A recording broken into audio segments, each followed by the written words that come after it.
even know who she is, you better look up Starseed, because it's a great. It starts off with a great bass, but I mean, you have to listen to it for yourself. I want to know how did that come about? Because from the moment you hear the bass line, I'm thinking, ooh, what's more? And then you hear the voice. If you haven't heard her voice, it's out of this world.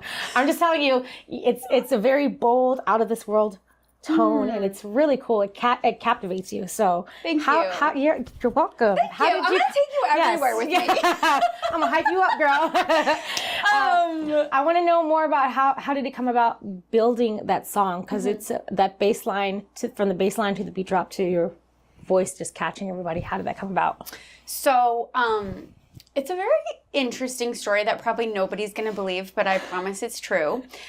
In California, as we're all here in California right now, last year we got all those rainstorms at the beginning of the year, remember? Correct. And so a river formed behind my house. Like, it was not there, and then it was there. And I was like, oh my God. And so I went and I found this heart-shaped boulder by the river, and I sat on it, and I went into deep meditation. I'm an avid meditator, and I kind of just connected to my higher self, and I was like, what's up? Like, what am I doing here on the planet? Like, how can I be a vessel for humanity? How can I be a vessel for Earth?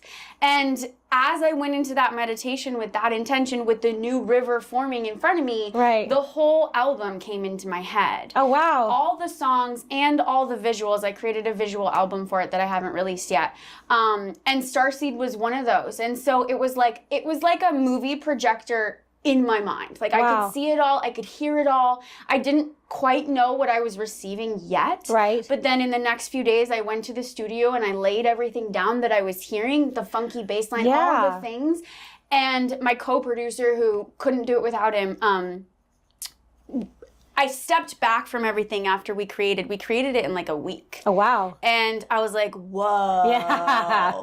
This is what I'm here to do. Yeah. Okay. And so from that point on, my whole trajectory shifted. And that's what triggered me to treat music as my full-time pursuit rather than just a secret hobby. Right. That was like my pastime. And so that's what birthed Cosmic Pop. Your truth will always find you. No matter how hard you try to like fight it, either way your truth will end up finding you and you're like, okay, this is it. This is me. I have to do it. Yeah, it was that feeling. It was that cliche, like, I'm eat, breathe, and sleeping this right now. Yeah. And I literally couldn't work. So I was a creative director. I was in film and production. Okay. So I'm in the creative field already, and I did music. Like, I would score my projects, and that's how I got a lot of placements and this and that.